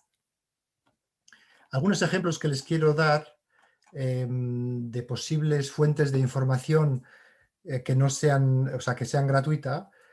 Pues la Comisión Europea hace todos los meses un informe sobre todos los casos de fraude del mundo.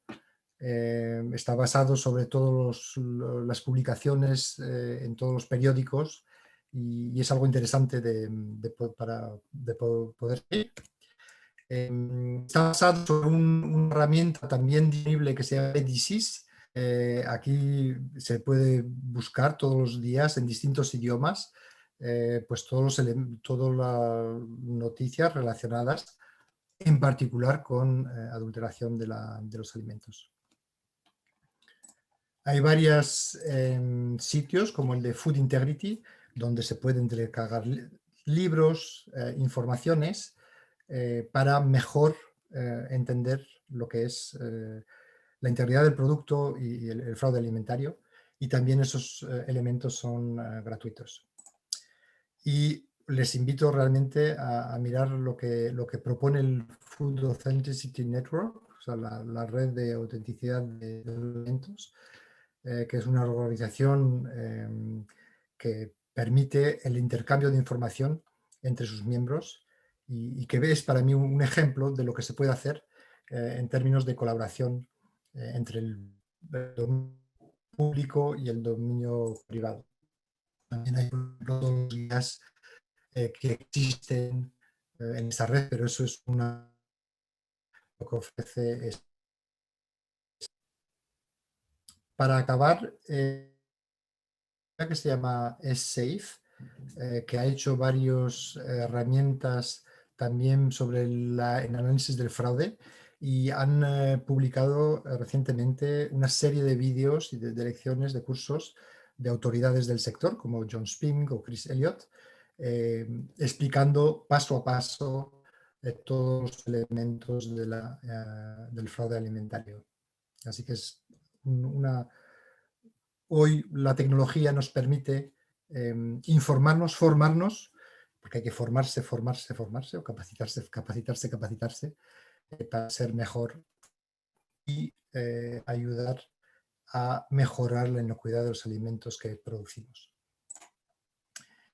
Siento lo del sonido y de la presentación. Pues ahora vamos a pasar a la ronda de preguntas y no duden en contactar si tienen alguna pregunta sobre ese tema. Muchas gracias. Gracias a vos, Bruno. Sí, son cosas que pasan. La tecnología tiene toda la ventaja que contaste y la desventaja que es esto que estamos a la vez. Así que muchas gracias por... te pido por favor que dejes de compartir, así puedo subir una diapositiva. Vamos ahora a entrar al espacio tal cual el cronograma lo amerita, el espacio para preguntas y respuestas. Así que le paso la palabra a Fabiana, quien va a ser la encargada de seguir con esta etapa.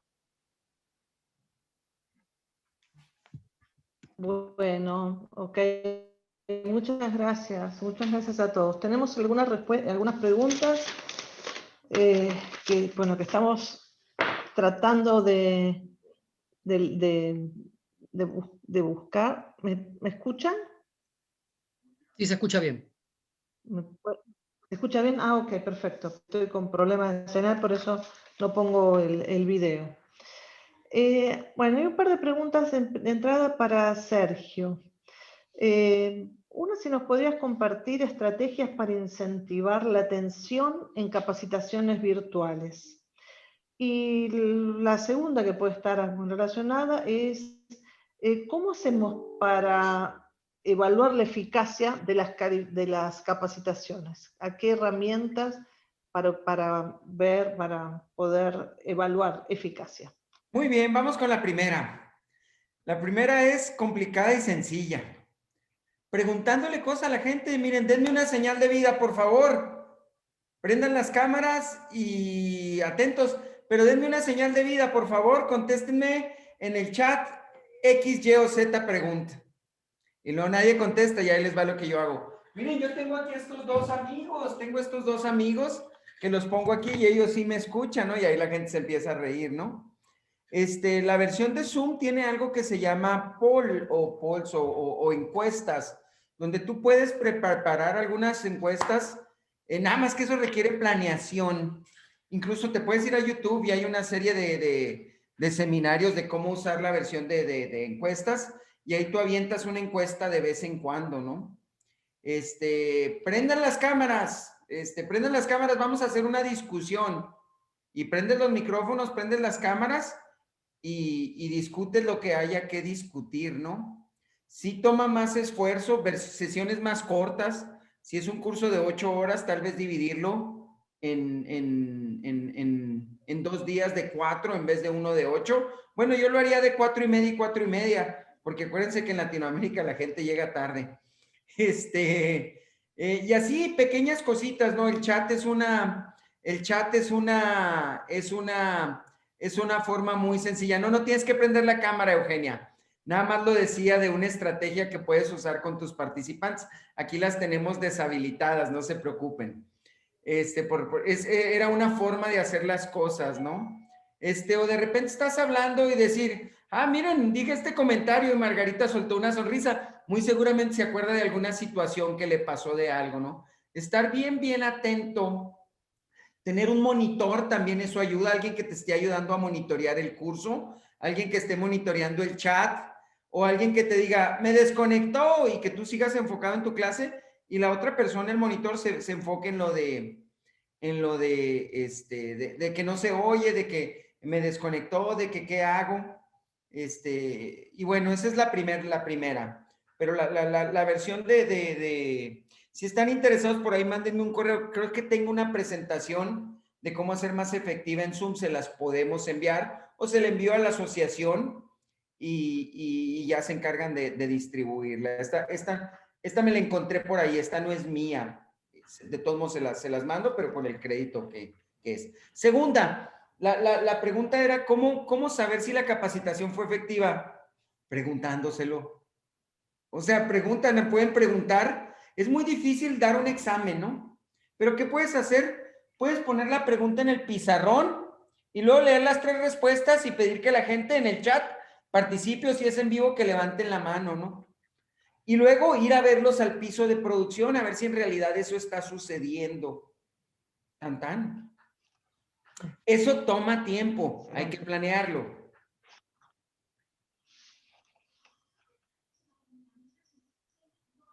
Digo tan tan porque ahí se acaba la canción, así. No sé si hay alguna otra pregunta para alguno de los otros participantes o para mí. Sí, hay algunas más, así que voy haciendo otras preguntas. Gracias, muchas gracias. Para Margarita, están preguntando si puedes mencionar alguna experiencia en países que han podido iniciar la implementación de la vigilancia integrada. Pues. Sí, claro. Seguro, bueno, estamos trabajando ahora en ayudar a los países en establecer esta vigilancia integrada. Creo que se refiere a la parte de RAM. Y, por ejemplo, en Colombia ya se están haciendo iniciativas, incluso presentaron un plan piloto de vigilancia integrada en el que estamos trabajando ahora. Están haciendo pequeños planes pilotos para luego elaborar un plan grande nacional, pero estamos empezando de manera un poco más pequeña. Igual Chile ya ha avanzado muchísimo más y ya tiene incluso una regulación de One Health, incluyendo todos los ministerios y abordando todo lo que es RAM desde vigilancia integrada y también incluyendo zoonosis y no cuidado de los alimentos. Y ahí ya lo bueno es que tienen el compromiso político. ¿Quién más? Argentina sí tiene un plan nacional de vigilancia de la RAM y está incluido la vigilancia integrada y están poco a poco implementándolo, pero aún hay bastante trabajo por hacer. Igual Paraguay, Brasil, hay un despliegue enorme ahora mismo para la vigilancia integrada, pero están también como iniciando, ¿no? O sea, ahora unos 7 países de Latinoamérica están realmente avanzando a grandes pasos, pero de tenerlo, lo tienen de forma en el Plan Nacional de Vigilancia, pero todavía en terreno falta por implementar. Y bueno, sí, porque son los que llevan más avanzados dentro de Sudamérica, Uruguay también, y sí, y estos son los países, y Perú.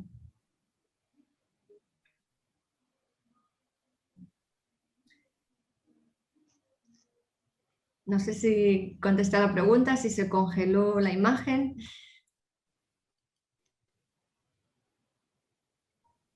Sí, un poco a mí se me congeló, pero no sé si son problemas de mi red o le está pasando a todos, no sé. Pero bueno, gracias, está claro. Y una pregunta más que llegó para vos, para ti. Preguntas si las normas y los documentos del Códex son de aplicación obligatoria para todos por parte de los países miembros, y si es así, si son de aplicación obligatoria y se puede acceder a los mismos. Creo que no entendí bien la última parte de la pregunta. ¿Pudiste escuchar? Sí, sí escuché si los estándares Codex son de implementación obligatoria, y la segunda parte. Si son de acceso gratuitos. Sí. Sí, exacto. A ver, los estándares de Codex no son de implementación obligatoria, a no ser que un país lo establezca en su ley. normalmente son de carácter voluntario y luego también el país puede adoptar otras prácticas. O sea, están los estándares internacionales de CODES, de buenas prácticas, pero a lo mejor quieren establecer un sistema de ASA diferente, más definido por otras normativas, o una ISO 22000 en sus empresas, no hay problema. Simplemente estos estándares están ahí a disponibilidad de todos los países para que tengan este conocimiento de buenas prácticas a implementar. Luego ya algunos países sí lo hacen obligatorio, otros no. Y a ver, y la segunda parte, disculpa, ¿me puedes refrescar la memoria? La segunda parte era de la pregunta. ¿Se pueden acceder a los documentos de forma gratuita? Preguntaba Fabiana. Está todo en la página del Codex y hay muchísimos documentos, hay estándares de los distintos comités, que es el de frutas y verduras, el de aditivos, el de antimicrobianos, el de pesticidas, y hay un montón de estándares y buenas prácticas para toda la cadena, y sí, son de acceso gratuito y bueno, que sepáis que algunos ya se están revisando y no están del todo terminados porque los países aún están discutiendo qué tiene que haber dentro de estos estándares porque se acuerdan por consenso. Y si queréis os escribo aquí la dirección de Codex Alimentarios y podéis entrar en la página y ver todo tipo de estándares que hay. Perfecto. Fabiana, ¿querés que siga yo con las preguntas por las dudas? Por favor. Bueno, acá tengo una para Goyo. Dice, ¿saben a qué se debe la disminución de casos de salmonela? ¿Mejores prácticas o la gente reportó menos? Dice, es extraño pensando que en pandemia aumentaron los volúmenes de producción y se trabajó con mucho ausentismo. Quizás también están las compañeras del laboratorio de referencia que podrían ayudar a ver qué le pasó a ellos, pero lo que nosotros vimos es que, salvo salmonela, los casos de fiebre paratifoidea, que era lo que les comentaba, que sí estuvo en aumento porque tenemos una situación en el norte de Argentina desde hace 3 años, con periodos epidémicos en el verano. Salvo eso, los estudios hechos en muestras de diarreas y las diarreas mismas han disminuido, y la salmonelosis estudiadas en los laboratorios de referencia han disminuido su volumen. Eso, como decíamos en la discusión, nosotros no tenemos una manera de verificarlo actualmente, cuáles son todos sus determinantes, pero consideramos que hay más de uno. Uno de ellos puede ser vinculado a un menor registro, por supuesto, porque eso es verificable en todos los otros eventos en una proporción no muy significativa, pero existente. Sin embargo, también hubo una disminución en la consulta médica. No es solo un problema de registro.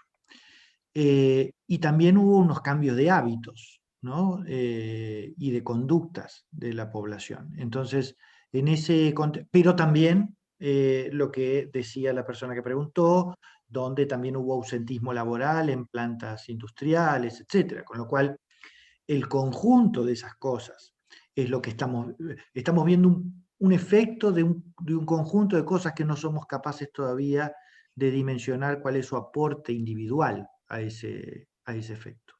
Pero creemos que un concurso de todas esas cosas es lo que está pasando, pero para enfermedades más graves o que requieren hospitalización, también vimos que hay una disminución, aunque esa disminución es menor, que es lo que tratamos de mostrar en la presentación. Con lo cual sí estamos creyendo que hay una porción de la disminución de los casos vinculada a una menor carga de enfermedad de este tipo de enfermedades durante la pandemia, atribuible probablemente a estas otras prácticas. Pero también hay un subregistro seguramente, porque también dejó de ir a trabajar gente que registra, por ejemplo. No solo gente que trabaja en las plantas, sino que registra y notifica. No sé si eso responde un poco a la pregunta de la... Perfecto, perfecto. Muchas gracias. Tengo una para Bruno, que dice, ¿estima usted que los resultados obtenidos durante la pandemia se podrán mantener a futuro en el tema de fraude alimentario? El problema es que no sabemos realmente lo que está pasando en términos de fraude con la pandemia. O sea, y hay tantos factores que han impactado esos resultados que yo creo que hay que esperar a que se normalicen un poco las situaciones para realmente saber ha sido el impacto y cuál será el futuro. Pero desde luego hemos visto que la alimentación, si hay una cosa de la que estamos todos claros, es de la importancia de la alimentación como factor social y económico, y desafortunadamente los criminales también lo han visto. Bien. Acá llega otra para Goyo. Dice, ¿dónde se puede encontrar la información que se presentó sobre ETA correspondiente al periodo 2020 consolidado? Nosotros emitimos un boletín integrado de vigilancia que está semanalmente colgado en la página web, y vamos a armar un informe especial sobre estos eventos y lo van a poder encontrar ahí, publicado. Bien. Acá hay otra pregunta que dice, ¿puede ser que el componente más importante en la disminución de la notificación sea la disminución en asistir a centros de atención médica por parte de la población? ¿Hay algún trabajo actual a nivel nacional o internacional que corrobore la causa? No podemos saber cuál es la dimensión, como les explicaba hace un ratito. Esto es parecido. O sea, cuánto disminuyó la consulta con los datos que tenemos actualmente. Con los datos que tenemos actualmente tenemos que la frecuencia es menor en la mayoría de los eventos, pero no en todos, porque algunos que requerían hospitalización sí aumentaron. No es que solo bajó, no es que la gente dejó de consultar por cualquier motivo. Pero no es lo mismo la consulta a un centro ambulatorio que la consulta de hospitalización. No es lo mismo un centro de salud de atención primaria que un hospital o una clínica con internación. Entonces, ahí sí vemos diferencias, donde la consulta ambulatoria parece haberse afectado mucho más, ¿sí? Probablemente por el desaliento a salir de la casa, a buscar atención, el miedo a contagiarse en los servicios de salud, etcétera, pudieron haber contribuido. Sí hay trabajos y hay algunas publicaciones, pero son muy parciales para sacar conclusiones generales, ¿sí?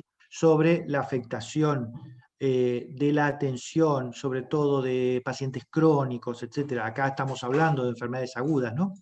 Pero hay trabajos más vinculados con la afectación de pacientes, de la atención a pacientes crónicos de consulta continua. Eso sí, pero no para que nosotros conozcamos que tengan una validez nacional para enfermedades notificables agudas que requieren acciones de control. Bien. Acá hay una pregunta general, un poco si quieren como para discutir. Está claro el rol del SARS-CoV-2, la COVID y la pandemia, pero por ahí no viene mal aclararlo en este evento. Hay alguien que pregunta, ¿qué rol tiene el SARS-CoV-2 y los alimentos en el tema, ya que estamos en el día, digamos, cercano al Día de la Inocuidad? Si alguno de ustedes quiere aportar algo o contestar algo al respecto. Esta pregunta me la hacen mucho en la capacitación, ¿no? Sobre todo con los empleados. Y mi respuesta va a ser la misma. Y luego me la vuelven a preguntar de diferente forma. Y la respuesta es la misma, ¿no? Y luego de otra forma, y les digo, ya me lo preguntaron 2 veces igual. El SARS-CoV-2 o el coronavirus, de acuerdo con la FDA, nos dice que no hay evidencia de que esté transmitido por alimentos, punto. Muchas de las prácticas que tenemos en nuestras empresas es para cuidar la salud de nuestros empleados, cuidar el bienestar de nuestros empleados, que no se nos vayan a enfermar nuestros empleados y colaboradores. Oiga, pero y que esto y que a través de, no es un virus que se transmita como alimentos, como el norovirus y la hepatitis A, y algo que te lo van a preguntar de otra forma, y mi respuesta va a ser la misma. La FDA nos ha dicho, la Administración de Alimentos y Fármacos de los Estados Unidos, dice que no hay evidencia hasta ahora, y fíjense, hasta ahora, de que sea, pero es la misma contestación, ¿no? Eso es lo que yo tengo que decir. No sé si alguien más quiera abundar con lo mismo, pero no con o sea, con la misma pregunta, no con lo mismo que yo dije.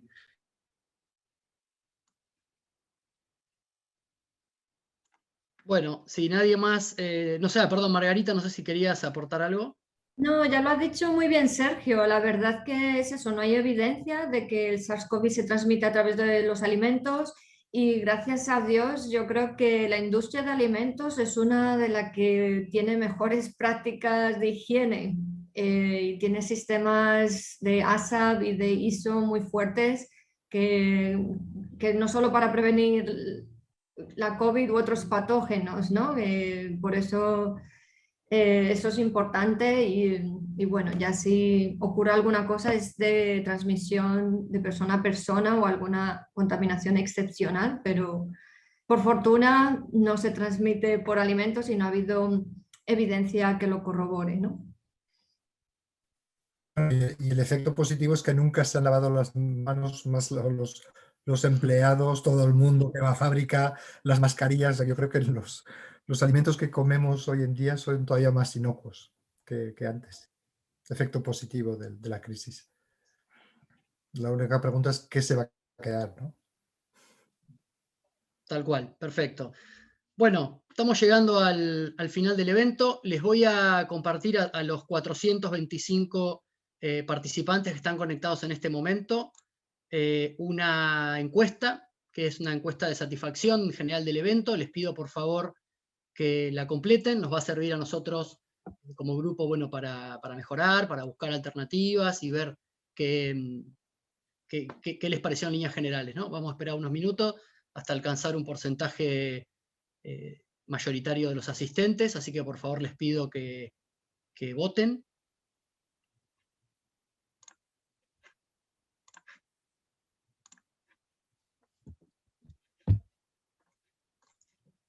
Estamos un poquito más, vamos a dejar 3-4 segundos más. Bien. Y por último, y ya despidiéndonos, no me queda otra que agradecer nuevamente a los patrocinadores, la empresa 3M, Neogen, Pol, BioArtis, Biomeriu, Diversey, Merck, BCR Labs y Pedido Ya Market. Contarles que esta grabación estará disponible en la página de la Asociación Argentina de Microbiología, seguramente la semana próxima, y también en los diferentes portales de CAIA, de sus redes sociales. Por comentarios y sugerencias nos pueden escribir a caya@aam.org.ar. Y sin más, agradecerle a Bruno, Goyo, Sergio, Margarita, a Fabiana, bueno, y a todo el equipo de CAIA por la organización y bueno, a ustedes por haber estado a disposición y a todos los participantes. Que tengan una excelente tarde y nos vemos en próximos eventos CAIA. Muchas Muchas gracias. gracias. Muchísimas gracias a todos. Buenas tardes. Gracias por la invitación.